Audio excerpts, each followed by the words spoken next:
Happy Wednesday, everyone. Welcome to Final Expense Telesales. My name is Dana Neeson. Do I have a treat for you today? Man, if you have been struggling in this business mentally, if you are trying to find ways to get over that hump, that speed bump, that roadblock that you keep finding yourself in, and if you keep letting those negative voices take over your activity, if you're looking and searching for something, anything that will give you a reason to stay in the life insurance industry and keep going, keep making one more call, keep showing up for yourself, showing up for your family, because this is what we are here to do, right? Serve families, but serve ourselves and the people that we love. This is the video for you today. Today on our team meeting, I had a special guest, Mike Hall. He is the owner of Trustworthy Financial. He's a strategic partner at Lasting Mark. This is not a video to try to promote Lasting Mark or our agencies or anything like that. This is just to pour into you. Most of the training that I do on my team is reserved for my agent university. This one was just too good to gatekeep. It was too good to gatekeep, and you need to hear this message. So do yourself a favor, go for a walk, get into a quiet space, but do nothing else for the next 50 plus minutes and listen to the message that you're about to hear. And then if you feel compelled, and I hope you do, please give this video a like and post a comment so the YouTube algorithm gets this video out to other agents who need to hear this message. Thank you so much, Mike, for pouring into the team. Thank you for pouring into the community. And let's just take a moment and remember why we're here in the first place. And I hope you enjoy. Well, you guys are in for a treat. So Mike is a strategic partner here at Lasting Mark. He's an agency owner. He owns Trustworthy Financial. He is on the Meet the Partners every Thursday religiously, just like me. And I feel a lot of alignment between myself and Mike in our passion for the business, our passion for agents, and really working hard to try to help elevate this business, right, to where we both want it to be. So Mike, I'm going to just have you start, since there's a lot of people that don't know who you are, with a little introduction, your background, how long you've been in the business, what happened to you last year, and what brought you over to Lasting Mark. Oh man, well, first of all, thank you very much, Dana, for having me on. I don't take it for granted to be able to have the opportunity to speak on other people's team calls and speak into their agents. That's a big deal, and I really appreciate it.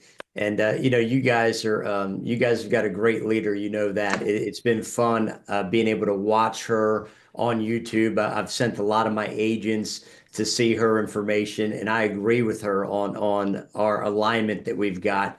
But a little bit about me. I am not Dana. I do not have her experience.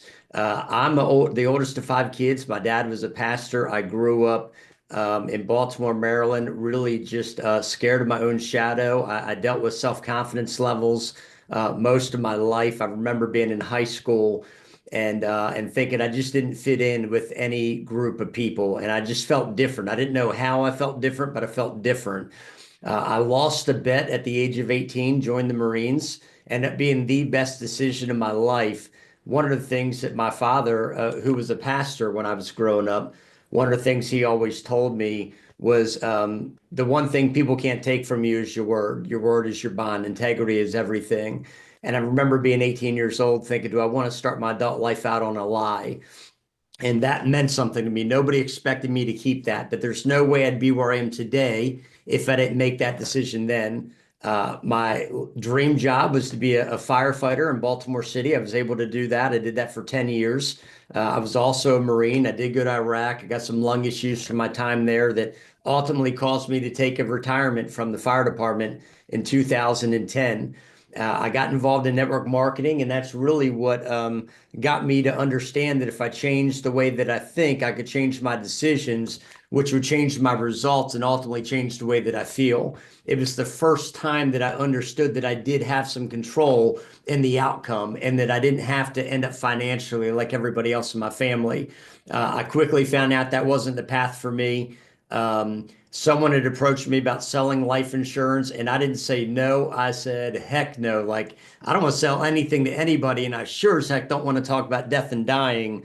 But another friend of mine approached me about 6 months later, and he said, hey, look, this guy had had an incredible amount of success in real estate. Not only had made millions, but helped people make millions. And he saw something in me I didn't see. And he said, Mike, you know what I've been able to accomplish in real estate? I'm going to go do this thing in insurance. You should really take a look at it. Dana, I still didn't have any desire. I thought, let me go save face. Let me go take a look and I'll pretend like I'm interested and say thank you, but no thank you at the end. That way, that guy doesn't see me for the fraud that I am. I remember showing up there and the guy showed up and he's writing these numbers on the board. And in my cynical mind, I was thinking, come on, man, ain't no one making that kind of money, working those kinds of hours. And I started thinking, okay, well, you're the jerk without the opportunity that's broke, that ran from college. I mean, I was really set to work in for somebody in like maybe a warehouse or fast food, or I mean, I didn't have any skill sets. And so what caught my attention there was two things. One, he said the only thing that it takes to be successful in what we do is you need to be teachable and you need to be willing to outwork other people. Well, I've been a C student my entire life. I've had to fight for everything that I've got. And I thought, well, I can do that. Like if that's what it takes, put me in. The other thing that caught my attention was that he described a business system. He said that, and he talked about Ray Kroc. And if you haven't seen the movie The Founder, that might be a good one to go watch. But he talked about Ray Kroc and how he really started this franchising model, and that it wasn't about selling anything, but if I could be profitable and I could go out there and find other people that had a dream in their belly like I did, and I could maybe stir that up and point them to the system, maybe one day I might get to a six-figure income. Well, after 10 years in the fire department, I was making $60,000 a year, and $100,000 was so far off for me in my mindset. I thought if I could get there maybe after 10 years, this is going to change my life. I got in, I started part-time I got my license in August of 11. So this August will be 14 years that I've been in the business. Started part-time September to the end of that year, was able to do about $30,000 part-time, just enough to prove to myself that I could do it if I applied myself. Jumped in full-time in January of 13, was blessed enough to blow right past 100 grand at $250,000 in income my very first year, not because I was good, but because I had a system and I was terrified of the finality of failure, right? And so I just put my head down and I worked. And I've never done less than that in the last 14 years. And I was able to build a team fairly quickly. But you know what? Anything that's worth doing is not easy. And I've had my challenges in this business. One of the challenges that I've had in this business, nobody in my family understood how a dollar worked. And so I was broke at another level for many years. I mean, I got a little bit nicer cars, a little bit nicer clothes. I donated a little bit extra money. I went to a little bit nicer restaurants, and I found myself just really in the struggle. I've been a part of three other companies before I came here. I started out doing face-to-face final expense for 5 or 6 years. We would travel 7, 8, 9 hours away in groups of like 3 to 5, and knocking on seniors' doors and showing up with no appointment, sitting down. And if you could just picture this, right? Like roaches moving the furniture across the room, or the smell of cat urine, or things that you deal with in that. And we transitioned out of that, and I thought, man, I'm never going to do final expense again. Went into face-to-face mortgage protection, did that for 5 or 6 years. COVID happened, transitioned into virtual mortgage protection over video.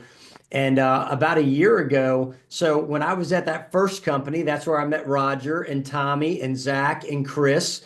And we had an incredible CEO. He wasn't a great business person, but he was a great man. Made some poor decisions, and my income went from about $500,000 to 100,000 overnight. That's when we transitioned into mortgage protection. Thought I found my home forever. As a matter of fact, my best friend on the planet today is a co-founder of that company.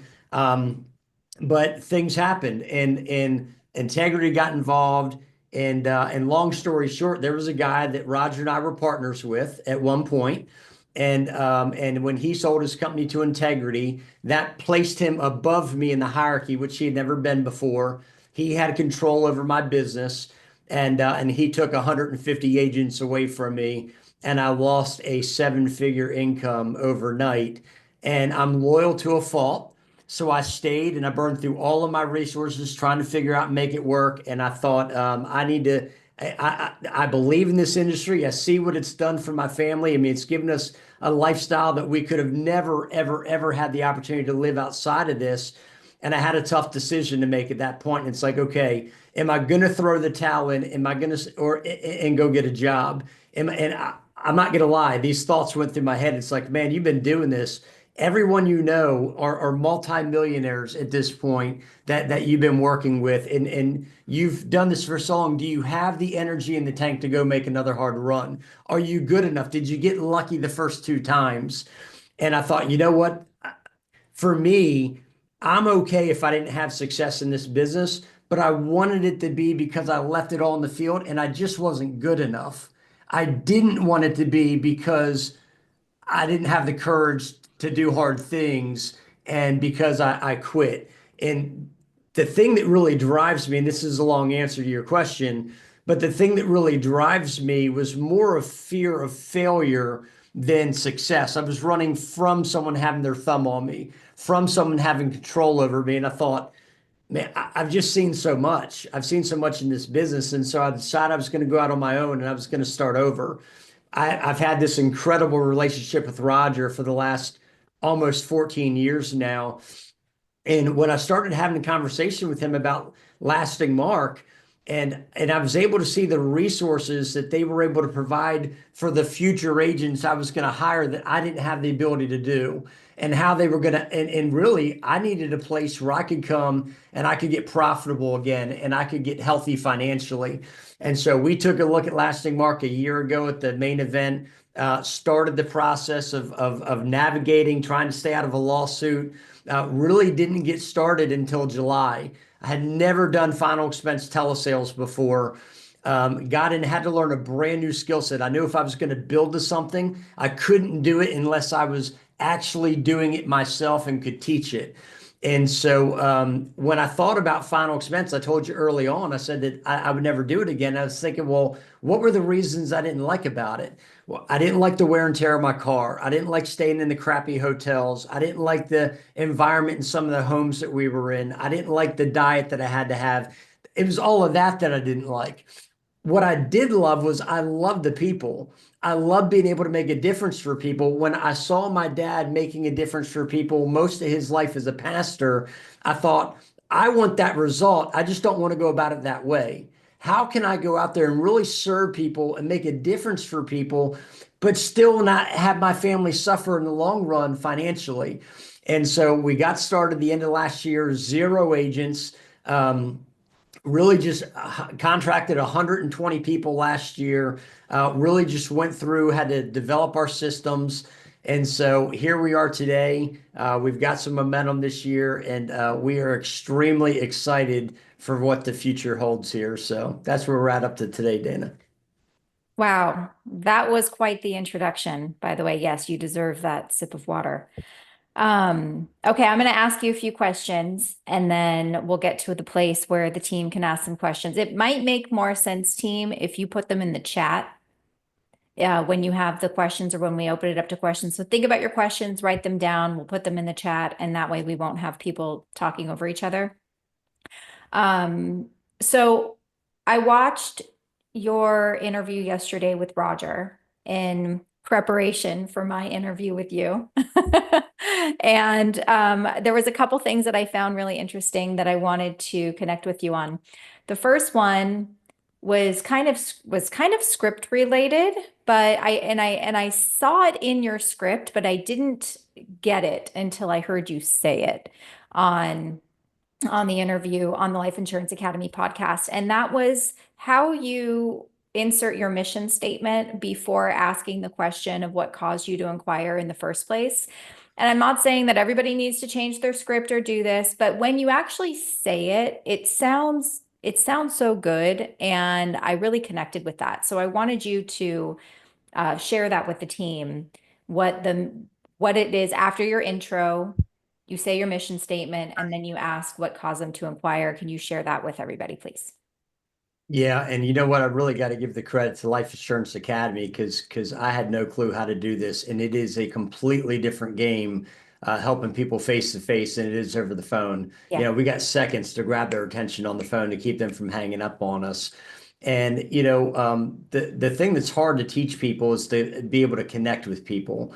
Mhm. And when we're on the phone, we know that final expense is an emotional sale that's backed by logic. But we've almost got to have permission to start asking those questions. Like, how do we start digging in with a stranger and asking these personal questions that are important to get to, right? Because if not, it's transactional. We don't want a transactional sale. So for me, and what I learned through Roger and Chris and Zach is that I need to go first. I need to be vulnerable. If it's an emotional sale, I've got to be able to transfer the emotion from me to them, right? And so we teach everybody in our group, you've got to have a belief statement, share with people why it is that you're doing this, and it shouldn't be anything scripted. It should be a personal story. And a lot of times I'll tell my agents, share a personal story of somebody that you know that was really close to you that passed away, and either they had insurance or they didn't. And how did it affect their family? And how would it have been different if it were the other way around? For me, mine is after we get on and we kind of set the expectations of what the call is going to be, I'll say, Dana, before we get into anything, I just want to share a little bit about myself with you. And when I get to this point, I like to call it LSD. I like to be very intentional, and I want to be low, slow, and deliberate. I want to lower my voice down. I want to slow my speaking. And I want to be careful with the words that I use because when you do that, you draw people in. And a lot of times I'll even physically lean in when I'm doing this. And I'll say, Dane, I've been doing this for almost 14 years now. And before this, I was a firefighter and a paramedic, and I was a Marine, and I've seen a lot of loss over my time. But Dana, there was just one particular Christmas morning that we had a house fire in East Baltimore, and there were 5 children that died that day in that home. I couldn't imagine losing one, let alone 5. And so my goal today is to help as many people like you as I can so that when you have that last day on the planet, your family's not brought to their knees financially. Dana, what was it that got you thinking about final expenses?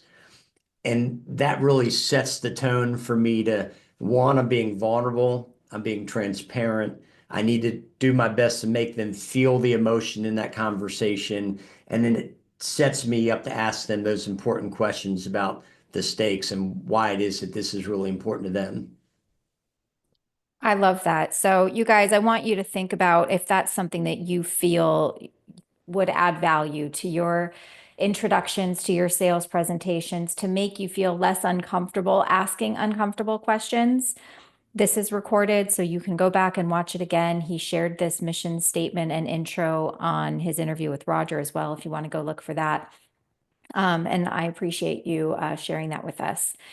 The second thing that I heard in there that I almost fell over on the floor. One of my favorite books is Question-Based Selling, and I actually and I can't even the author's name is escaping me right now. Do you know it off the top of your head? Someone Google it. I got it right in the other room too. Question-based selling. So I've done a few videos on this before, and I had a 2-hour conversation with the author. I actually emailed him and I asked if I could connect with him, and he called me on the road with his wife on speakerphone as they were traveling. Thank you, Thomas Reese, um, from Georgia to Florida, or they were traveling, and he spent 2 hours on the phone with me, just pouring into me. And one of the passages in his book is about gold medals and German shepherds, and you brought that up on your interview with Roger. And the concept of gold medals versus German shepherds is some people run towards that gratification, the accomplishment of winning something, while other people and most people tend to run faster from a German Shepherd or something scary or a negative ramification. So if we put this in context of our business, running towards the gold medal would be your commissions, right? And a German Shepherd running from running from debt, right? Running from chargebacks, like all the things that you're afraid of makes you work harder to avoid that versus running towards bonuses or trips or incentives or so what about that spoke to you and are do you run towards gold medals or do you run from German Shepherds? Yeah, and I take it even deeper than that. And I even alluded to it without specifically saying that earlier when I started talking. I said that Mhm. I'm driven more by the fear of failure than I am by what I can accomplish. And when you think about it, there's nothing wrong with having a goal and chasing after something and running after it. But is there a point where things could get too tough and you could say, my life really isn't that bad.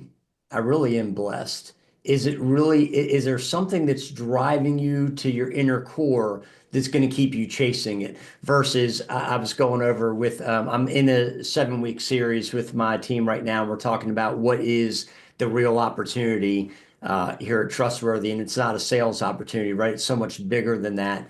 And we went through the cash flow quadrants a couple weeks ago, and I even told him, I said, S for me, it stands for slave, right? Because you're not a business owner. Your business owns you, and you're still trading time for money.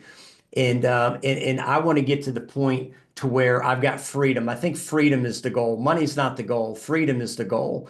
And so for me, it goes back to what I said before that I just want to. There's has anyone ever heard of Coach Michael Burke? He started out as a girls' college basketball coach. He really got famous there, and now he coaches businesses all over the world. And he's got a book that it's called Flip the Switch. And in that book, he talks about how we've all got two versions of ourselves. We've got the version that we are and the version that we're capable of becoming.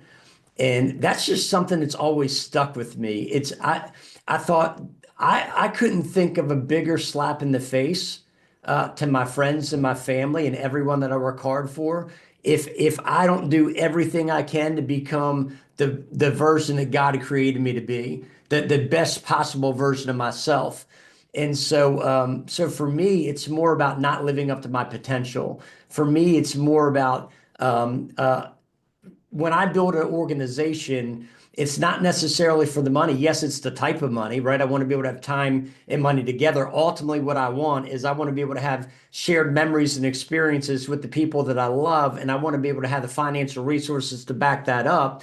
And I want to be able to go show other people that I can do that. But for me, I knew that there wasn't many opportunities for somebody like me.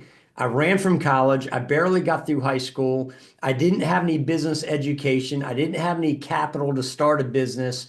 And if I quit, failure was final. If I quit failure, but if I got up one more day, if I made one more call, if I went to one more house, there was still a shot. And that's all I wanted was a shot.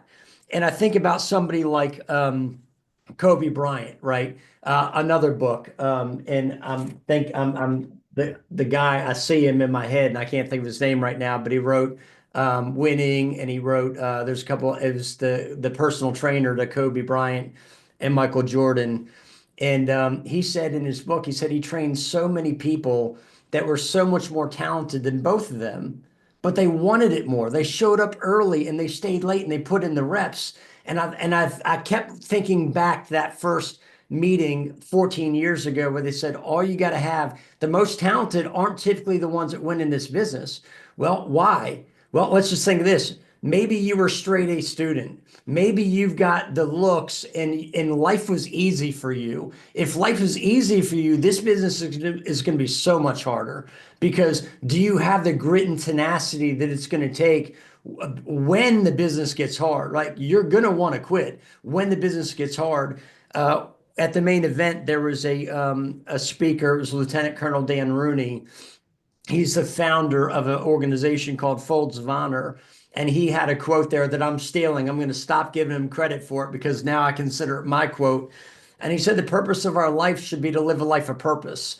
And so, between not living up to my full potential, between not being able to live a life of purpose, and knowing that I would live a life of regret if I quit before somebody told me, but before I knew that there wasn't an option to win, um, I don't know that I want to live with that. And I would feel like a hypocrite with my daughters if I'm trying to tell them that it's okay to be different and they should go do something hard if I'm not willing to live that out. So my team's got to see me live this out in front of them over the last year. And more importantly, my daughters have been able to do that. And that's really what's driven me was not living to my full potential. Wow. I mean, I think I could just sit here and listen to you talk for the rest of the day, to be honest. I know that the team is really grateful that you're pouring into us right now. So let's transition from some feeling motivation stuff to some like logistics, day to day stuff that we experience every single day as life insurance agents trying to change somebody's family, at least once a day. Some of the struggles that I think agents experience on a day-to-day basis, because it is hard. It is really hard when you're making those dials to remind yourself of that 10,000 foot view of, why we're here and what's our purpose and what's driving us and what are we trying to work for. What do you do when you find like nobody's answering the phone? And what keeps you, going? And what advice can you give to agents that might be experiencing like a low answer rate or just feeling like dial fatigue? Yeah, another great question. For me, I've told you one of the things I've struggled with the most of my life is lack of self-confidence. And if I'm left in my own thoughts, they're negative thoughts by nature. Am I good enough? Should I do this? Should I get a job? When I first got into the business, I used my mortgage money 3 months in to go to an event. And my wife was getting texts from our in-laws telling us what bad parents we were, leaving our kids to go on vacation. And I remember them the first couple of years not meaning to be mean about it, just out of ignorance and not knowing, asking when I was going to get a real job and thinking about all the people that have questioned me throughout my life. And I think back to my time in network marketing, and that's what really got me into reading. And so the first thing that I do is one, I spend time in the Bible every morning, and two, I get myself in some type of a book. I mean, I'm never more than an arm's length away from a book somewhere, with something that I can read. So it's like, okay, well, if I want to have what successful people have, I've got to think the way that they think, and I can read their thoughts because they put them in this thing called books. So that's the one practical thing that I do on a daily basis, along with listening to podcasts. We say here at Lasting Mark that failure happens in isolation, but success happens in community. Plugging into things like this, not because we want to be motivated, because our goal is not to motivate anybody. You got to be internally motivated, but to encourage people, to let people know that that we're all going to be going through the same thing together. But really, what it comes down to, and I'll tell you, I'm probably more guilty of this than anybody. But when we're talking about our opportunity to people, what is it that we're describing? Are we describing an opportunity, a sales opportunity where you can go out there and sell insurance and make a six-figure income? Yes, we've got a six-figure sales opportunity here with $1 million business plan. But in my opinion, in order to have longevity in this business, and I never understood this when I was brand new, I thought that is the dumbest thing and it doesn't make sense. But they always said the why is more important than the how. And it's like, well, that's just silly. If I don't know how to do it, I'm not going to be able to do it. But and I don't think you have to know your why, and you don't have to know your purpose when you come in. You've got to take immediate action and you're going to find it. But at some level, you've got to ask yourself, what do you really want? What do you truly, honestly, really want? Do you want that freedom that you said that you want? When you use those words and you said, I want time with my family and I want this and that, what do you really want? If I were to look at your calendar and your checkbook, I can tell you what your priorities are. And what some people don't understand, a lot of people that come into this business, they've never been an entrepreneur before. They're coming from a W-2 background and they think about that false sense of security of having a job, right? And it's like do I love my dad to death, but I don't want to end up like him financially. I don't want to end up like our clients financially to where I'm dependent on my social security and I'm running out of money before I run out of month. And so the first thing is what do you really want? And what is your life going to look like if you don't get it? And are you doing everything that you can physically do to make that happen? And then I think that we got to understand that it is a numbers game and we can only control what we can control and we got to put the odds in our favor. So if I'm not as talented as Dana, I need more leads and I need more activity because more dials are going to give me a chance to find more laydowns. And the more laydowns I get, I'm going to build my confidence. And as I have more conversations, if I'm intentional with what I'm doing and I'm learning it, I'm going to develop my skill set and I'm going to get better over time and I can become that top producer that I want. But it all starts with what do you truly, not what do you say you want, what do you truly want, and what are you willing to sacrifice to make that happen? So good, Mike. Thank you for that. Ashley has a question in the chat. What is the number one roadblock you see agents hit that pushes them out of the business?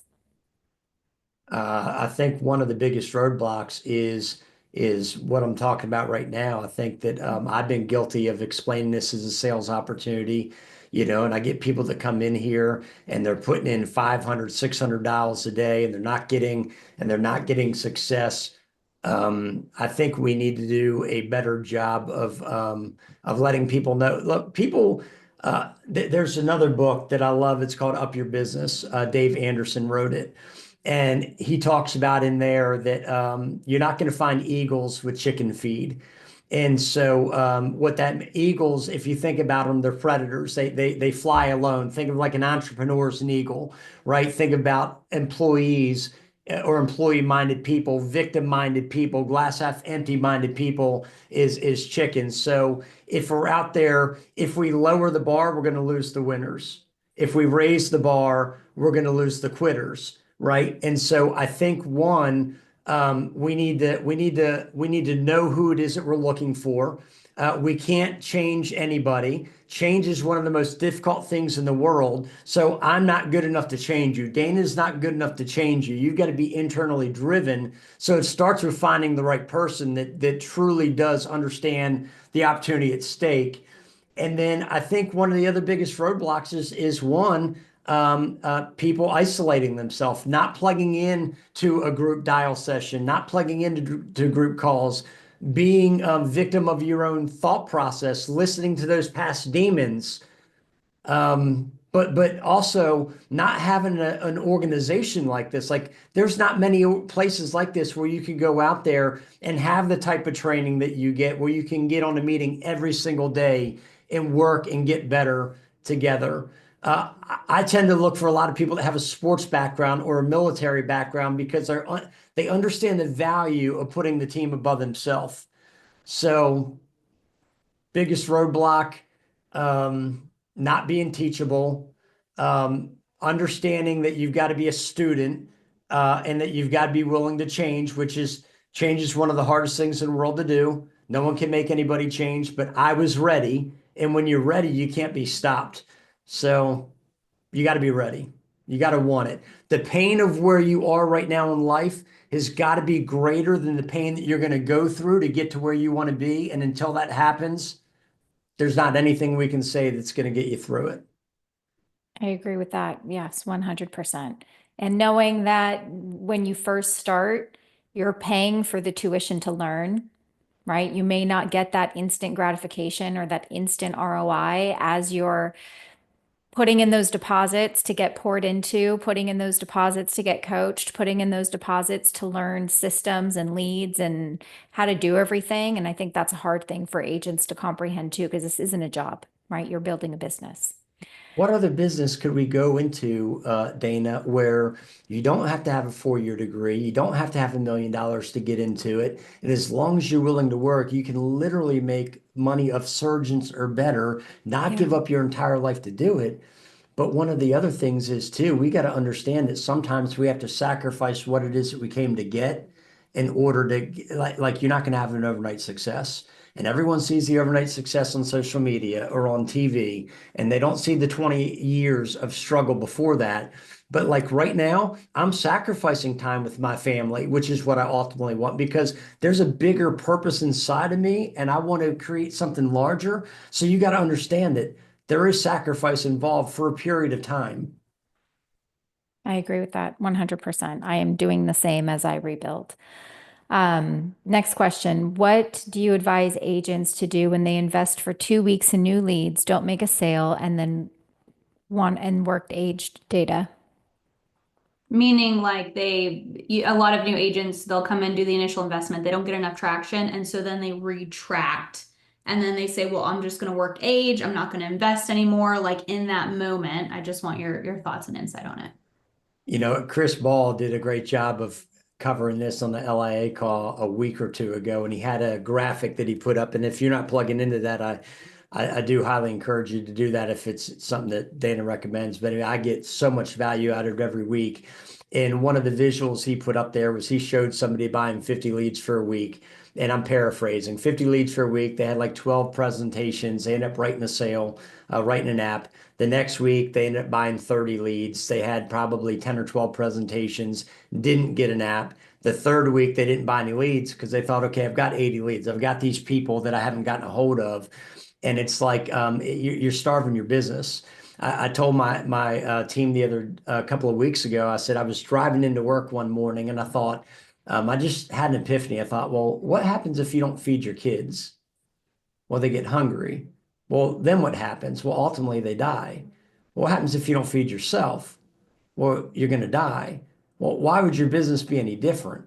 So you've got to have, if you think of any business has got sales and marketing. They go hand in hand. Whether your marketing is you're going out and helping friends and family and getting referrals, or whether you're out canvassing or creating your own leads, or whatever it is, you've got to have people to see.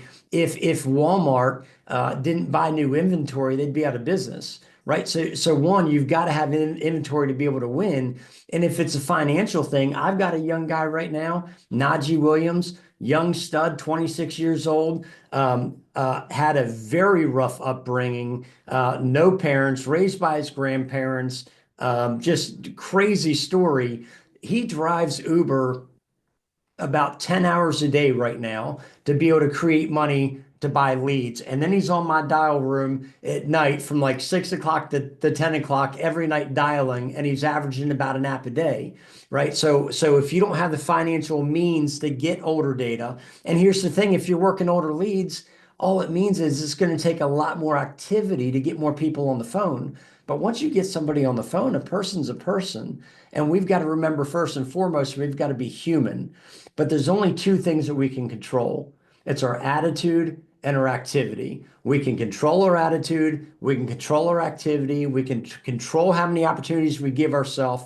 We can't control who answers the phone. We can't control at some level what they say or how that goes.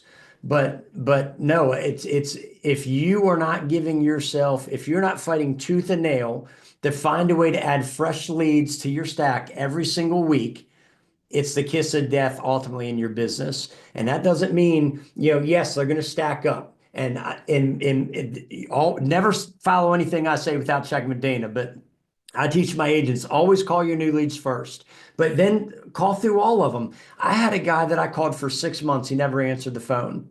He finally answered the phone, and he was just diagnosed with stage 4 cancer a week before that, and I wasn't able to help him with anything other than guaranteed issue. And that's just put it into perspective in my head. And the other thing is too, when we're dialing and we're getting these negative things, you got to understand the best salespeople in the world are going to get more no's than they get yeses. If you average 10%, if you close 10% of your leads, and I think that's about what an average agent should do, right? If you're closing about 10% of your leads, you're getting 5 people out of 50, 10 people out of 100. That's 40. Let's just say that you help write 3 to 5 apps out of 50 leads. That's 45 to 47 people that are going to tell you no, right? So that just gets you one step closer to the opportunity. But we've got to put that shield of armor on. We can't focus on the result. We've got to look at the leads as if they're a number until we get somebody on the phone. The only place emotion belongs in the process is when you're actually having a conversation with the client. Other than that, you've got to be like the 3-year-old that's in the room with activity that says, do you have my toy? Do you have my toy? Do you have my toy? Do you have my toy? Because there's somebody on their knees right now that's praying for you to call them.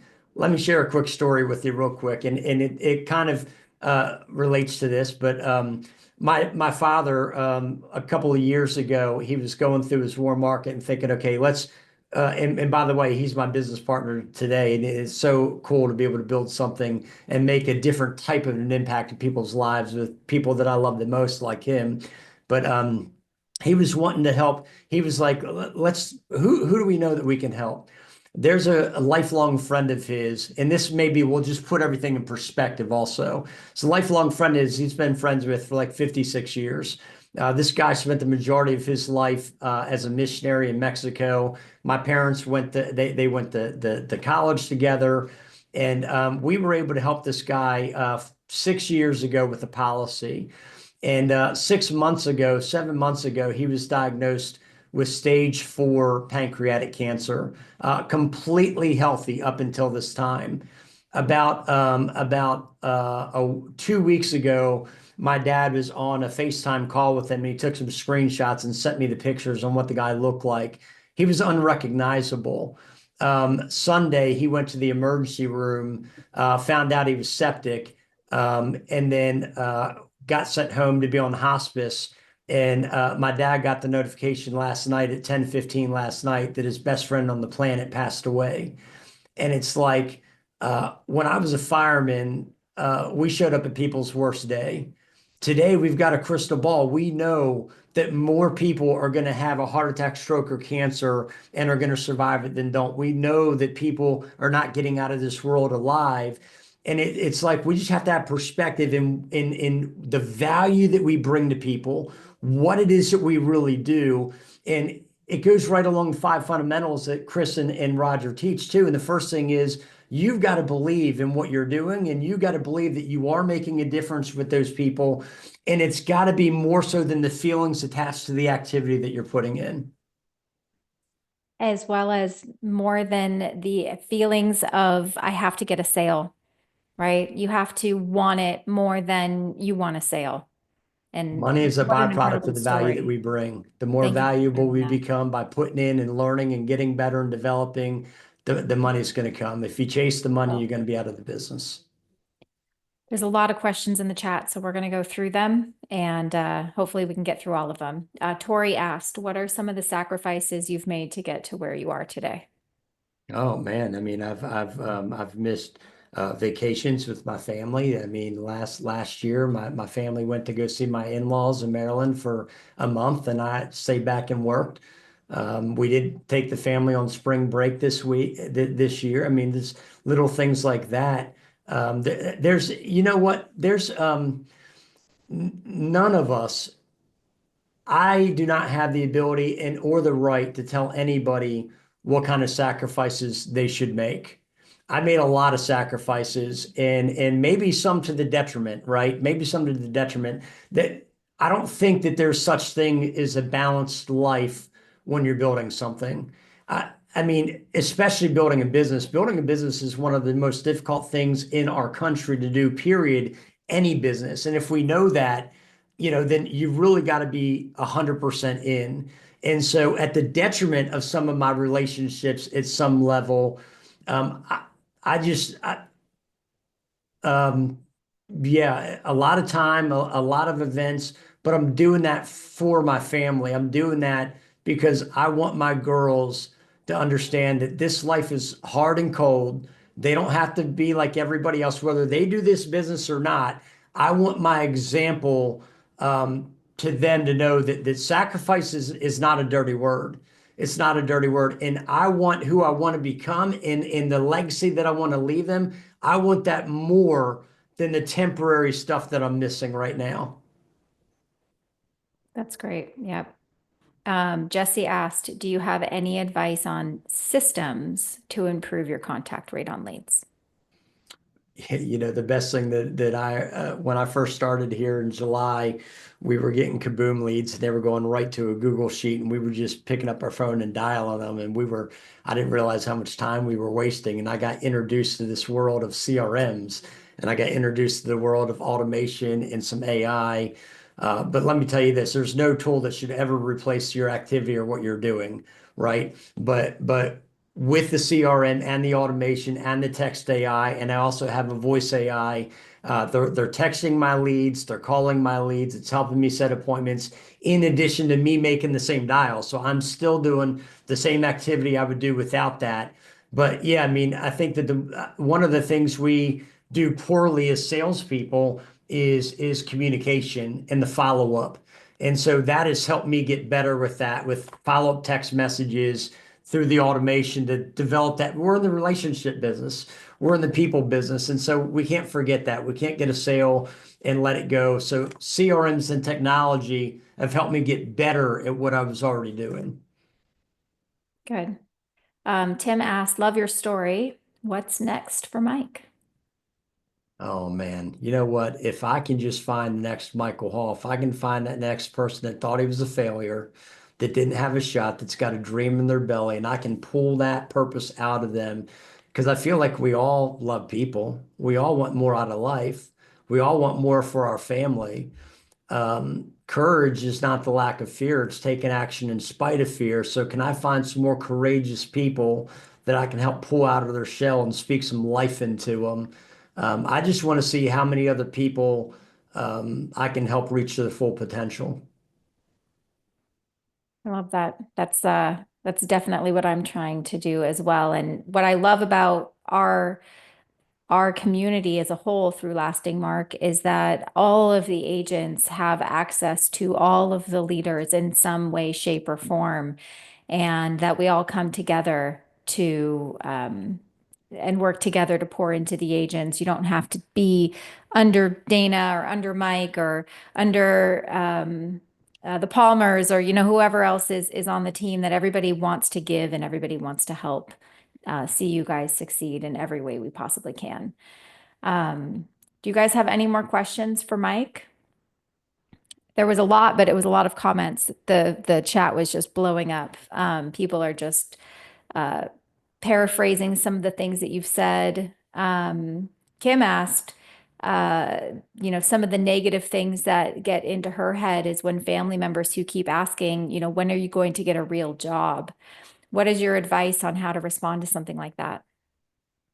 You know what? And whether it's a family member or a spouse, the thing that speaks the volumes the most are not your words, but your results. And you get results by being all in and using that as fuel to drive you. And that was one of the things that drove me a lot, because I mean that hurt when my in-laws were saying, when are you going to get a real job? And the firemen that I worked with were saying, oh, here comes Mike, he's going to sell you something, run the other way. And so you got to use that as fuel, because you can't, if you tip your toe in the water, you're not going to make it. If you leave a plan B, you're setting yourself up for failure. You've got to be all in. You've got to be all in. And if you can put your head down for a period of 90 days, put your head down, don't look up, overwork it, don't overthink it, put in more activity, be the gym rat, show up early and leave late, be the one that asks the questions. People say that you get better with time. You don't get better with time. Time is going to pass either way, right? And practice doesn't make perfect. Perfect practice makes perfect. If you're practicing the wrong thing, you're going to get worse. If you're just going through the motions, you're not going to get better. You got to be intentional about getting better. One of the things that I recommend I remember when I was brand new and I was going face to face and seeing clients. I was sitting down with clients, and there were people that I just knew they needed it. I knew they could afford it. I knew they could qualify for it. I knew they needed it. and I wasn't able to help them. And I was like, why can't you get this? And I would drive down to the side of the road and park, and I would run it through my head, and I would think, okay, well, what am I going to say next time if I get this? And so I would learn how to hit objections that way. So I tell my agents now, I say, record your presentations. Listen back to what you're saying. And would you have bought from you? Did you sound like a sleazy salesperson? Were you just giving a quote, or were you actually being human and figuring out what drives that person? And God forbid, if they passed away today, what does their family look like right now? Not tomorrow, because everyone's going to get to tomorrow, but what's it look like right now? And are we saying something? One of the things early on when I was in those houses, I've been kicked out of houses before. I've been asked to leave, and I'm okay with that because I promise you that there's not a single one of them that had a lack of respect for me. Because when I leave, when I'm talking to a client, when I'm face to face with a client or on the phone, my goal is not to be their friend. I don't want to not be their friend, but my goal is not to be their friend. My goal is to be honest with them so that when we get off the phone, if they choose not to take whatever it is that I'm offering, they're crystal clear on what that consequence is going to look like. And it allows me to sleep well at night with what I'm doing. So and the biggest thing is you've got to be around people like Dana, and you've got to stay with something positive in your brain on a regular basis. I have a question for you, Mike. What would you say to people, and it's not just people in this room, but this video is probably going on YouTube. It's too good to gatekeep, by the way. So, but my question for you is, what do you say to the people that say that they are afraid to get emotional or have that type of conversation and they just want it to be transactional, right? I just want to rush to those quotes, right? Because people buy quotes. And it's hard for them to get out of their own way to have the conversations that we need to have, we must have with these customers in order to see that long-term success. Because in my opinion, if we're keeping it transactional, if we're basing it off of the 26 carriers that we have, and so many people do this, right? So many people in our industry are just transaction. This is a transaction and we're on to the next. The faster I can get you done, the more people I can sell. And I think that it does us a disservice. It turns us into robots and it makes this business not as meaningful as it could be. So what would you say to the people that are, stuck in their head about this is a transaction and it doesn't really go beyond that? Well, the first thing I would say is, how would you want someone to talk to you and your wife about this situation, or you and your spouse about it? Yeah. One of the things that Roger talks about all the time is sometimes these clients that we're sitting with, they've never had this conversation with anybody. You may be the first person that they've ever even had this conversation with. And a lot of our clients, I mean, let's just face it, they've got a history of making poor decisions, right? They've got less income because of the decisions they made, and because they've got less resources, a lot of times their health is more challenging. They've had a history of procrastinating, and maybe they're coming into this thinking that I can't afford it because they're just thinking about what's left. And we've got to change the way that they see their situation through the proper questions that we ask them. But here's the thing, if we keep it transactional, we know that they've got a history of poor decisions and low income. We know that they've run out of money before a month. What's going to happen when they have an emergency and a tire blows in their car or the AC goes up? The first thing that they're going to think is, well, I don't need that insurance. That's just an extra bill right now that frankly, I could use that money for something I need right now. Yes, I want to leave something for my family when I die, but I need to worry about today, not when I die, right? And so it becomes a bill that can be expendable. But when we can really dive into the stakes, when we can identify, address, and raise the stakes, like they talk about with the Life Insurance Academy, and it's like, well, who is it that would pass away, that would be responsible when you pass away? What is their name? Why? What would it look like, God forbid, if you were to pass away today and they were standing at the funeral home tomorrow? and they wanted money now, like where are they going to get that from? Very specifically, not they've got to go get a loan, not they've got to go go get a GoFundMe, but who are they going to get the loan from? How's that going to affect that person's family? If they're going to get a GoFundMe, who's going to donate to that? How would that make you feel if your family had to go through all of that just to be able to clean up your mess and be able to? This isn't about leaving a lot of money for someone to leave them wealthy. It's about us not leaving somebody a bill in an already tough life, an already tough situation. And when we can dive down like that and ask, okay, well, what would you really like that to look like when you pass? What do you want your family to experience with that? Because a lot of people say, well, you know what, when I'm dead and gone, I just don't really care. Well, the reality of it is, it's not about you. It's about your family you're leaving behind, and are you leaving them in a worse situation? So when we can really uncover those layers and we can dig down deep to see, okay, what really drives you? Why did you send this in? And how would it 100% affect that person if you died today?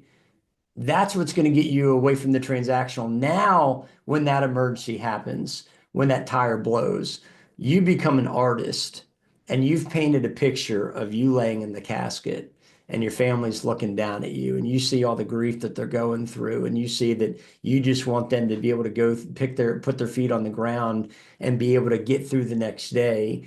And you have to think to yourself, did I do everything that I could to put my family in a position to not bring their life to a screeching halt, right? And let me answer another question that you didn't ask that's right along the same line, but it's like a lot of our clients say, well, if I can't cover the whole thing, I don't want to do it. And it's like, well, at some level, I understand what they're saying, but we know how expensive it is for burial and cremation. There's a lot of other costs with final expenses other than that.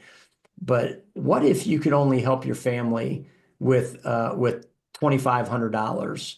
How long would it take somebody to come up with an extra $2,500 worth of money? Like that's such a huge gift of love. This is not about paying off everything. It's about giving somebody peace of mind that you did what you could with the resources that you had, right? Which is why we're big on premium commitments, not amounts of insurance. Because if you bite off too much more than you can chew, and you pay for this for 2 years, and now you just spent money that you really didn't have to spend with great intentions, and you didn't do anyone any favors, and now there's no protection. You could have used that money for something else, right? So I'm big on getting someone something that they're comfortable with, that they know that they know that they know that they know that they can afford, because this isn't an investment, it's peace of mind. It's peace of mind that whether you last 10 days, 10 months, 10 years, or 30 years, that so and so is not going to have their life turned upside down because of your poor decisions. I'm a huge proponent on easing the burden as opposed to having the all or none conversation. And I'm so happy to hear that you feel the same way. Look at Tim's comment in there. He said he had 4 death claims in the first 30 days of their policy. Like that's what really puts you in the business, when you have a death claim and you remember having that conversation and you see that that family was impacted because of your words and your courage and you getting uncomfortable and you taking that action. It's like there's no other feeling like that, Even if it results in a chargeback, right? even if it results in charge. Even if it results in a And chargeback. chargebacks are part of the business and they're going It to is. happen. But as you get Can't be better, afraid of you're going to them. have less of them. And That's as you right. get deeper in the conversation and get less transactional, you're going to have less of them. Alicia asked, what advice would you give someone who's trying to get away from field sales and hold on, let me read it. What advice would you give someone who's considering transitioning away from face-to-face interactions to help them take the leap? So basically, getting away from field and going over the phone. Yeah.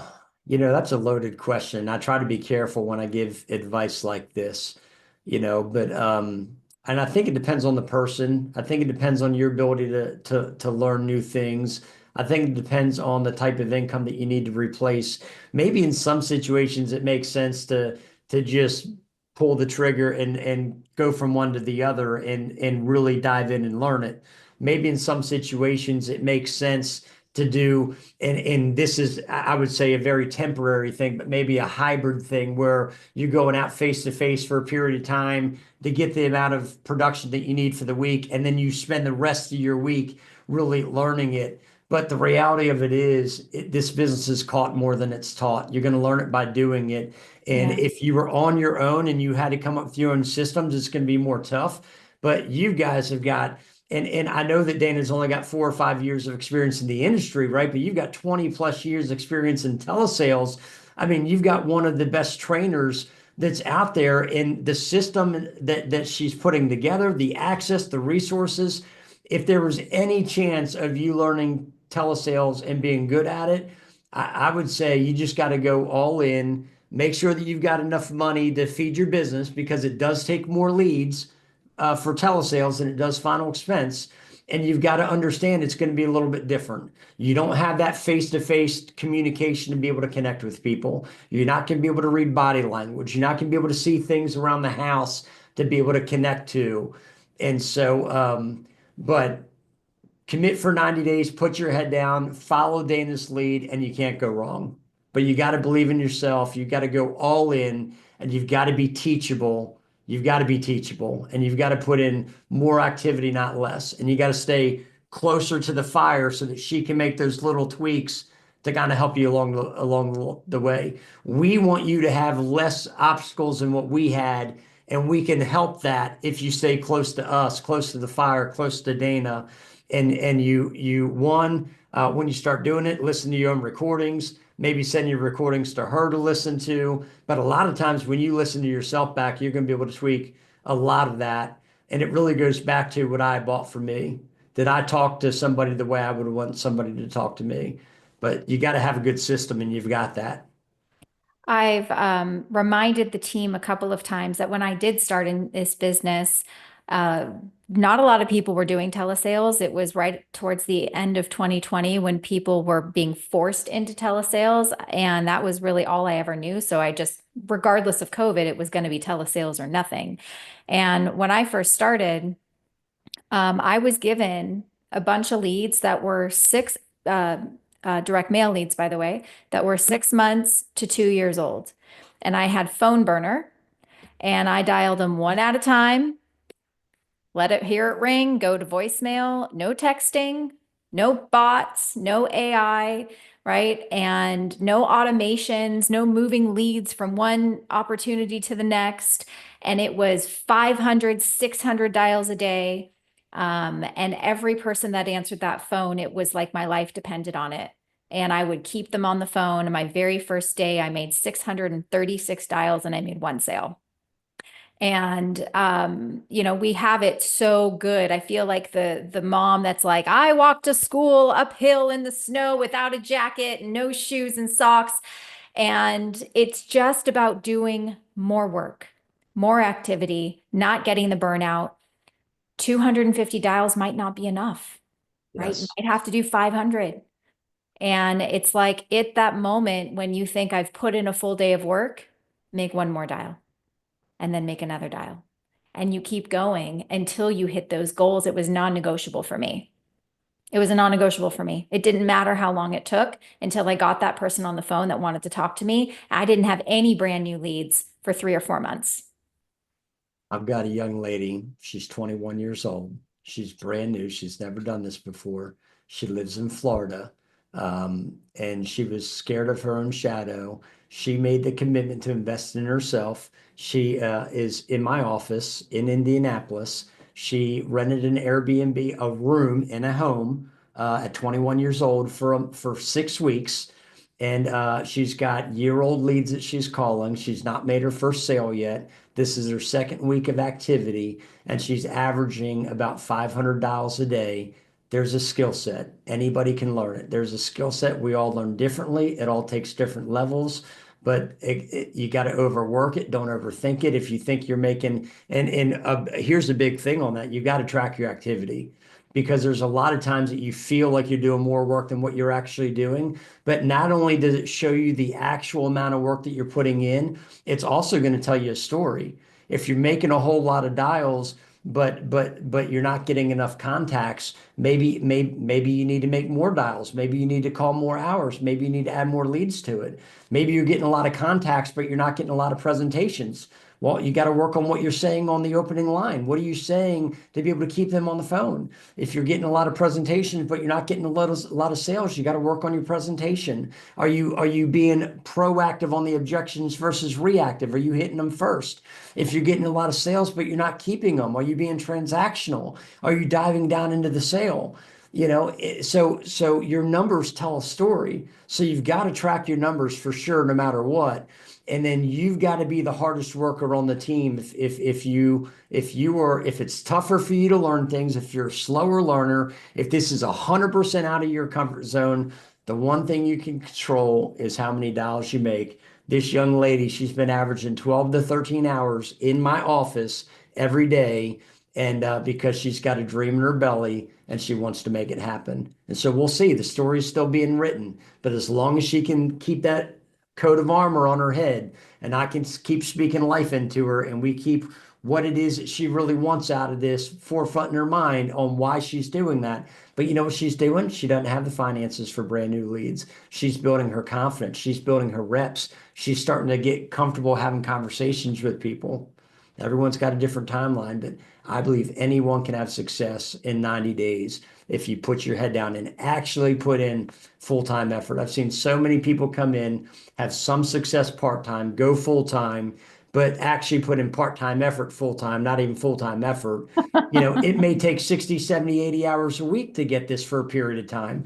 Not for a long period of time, but for a period of time. And if you're part-time, part-time's not spare time. Are you putting in at least 20 hours a week to be able to learn this?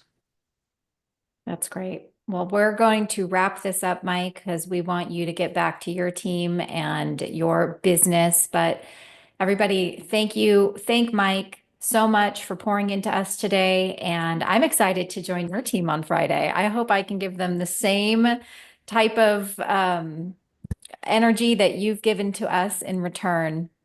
And I just look forward to continuing to build this business with you, Mike, and hopefully continue to do life with you and see you at these events with Lasting Mark. And I'm just so grateful to be here, and I'm grateful that you're here as well.